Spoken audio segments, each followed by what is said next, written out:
తెలంగాణను ఎండబెట్టేందుకు ముఖ్యమంత్రి రేవంత్ రెడ్డి ప్రయత్నిస్తున్నారని బీఆర్ఎస్ నేత నిరంజన్ రెడ్డి ఆరోపించారు. తెలంగాణను ఎండబెట్టాలనే అక్కసుతో రేవంత్ రెడ్డి ఉన్నారని గంగుల కమలాకర్ విమర్శించారు. ఈ ప్రాంత అవసరాలు తీరిన తర్వాత పక్క రాష్ట్రాలకు నీళ్లివ్వచ్చు అన్నారు. ముఖ్యమంత్రిగా రేవంత్ రెడ్డి ఏం పనులు చేయడం లేదన్నారు మాజీ మంత్రి ప్రశాంత్ రెడ్డి. కరువుకు గురైన క్షామానికి గురైనటువంటి ఈ ప్రాంత అవసరాలు తీర్చినాక తప్పకుండా ఇతర ప్రాంతాలకు కూడా మన కాగా మిగిలిన నీళ్లు వాళ్ళకు పోయే విధంగా మనం కూడా సహకరిద్దామని చెప్పినాం. ఆనాడు చెప్పినాం, ఇవాళ చెప్తున్నాం, రేపు చెప్తాం.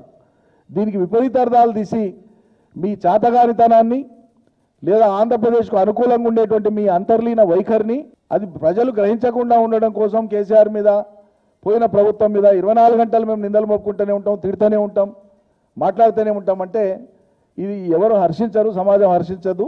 ఒక్క 2 పియర్లు రెక్టిఫై చేస్తే మన తెలంగాణకు మొత్తం కాలుష్య జలాలు వస్తాయి.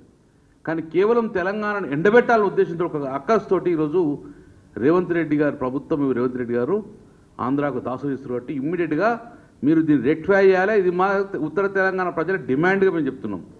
కేసీఆర్కు సమవుచ్చిగా నువ్వు మారాలంటే ఇంకో 2 సార్లు నువ్వు ముఖ్యమంత్రి ప్రయత్నం చేస్తే అవుతుంది. కానీ కేసీఆర్ గారికి మీ సమవుజ్జి నువ్వు కాదు కాబట్టి నిన్ను అసలు లెక్కలకే తీసుకుంటలేడు కేసీఆర్ గారు. కేటీఆర్ మీద, హరీష్ రావు మీద పొద్దుదాకా ఏ కేసులు పెడదాం, ఎట్లా జైల్లో పెడదాం, ఈ ఆలోచన తప్పిస్తే నువ్వు ఏం పని చేస్తావు 18 నెలల నుంచి. ఇప్పటికైనా ఆ అపశకునాలు మాని అభివృద్ధి మీద దృష్టి పెట్టు, ఆ శాపనార్థాలు మాని ప్రజలకు నువ్వు ఇచ్చిన హామీల మీద దృష్టి పెట్టు. ఇంకా నీ ఊపదంపుడు ఉపన్యాసాలు నమ్మటానికి ప్రజలు సిద్ధంగా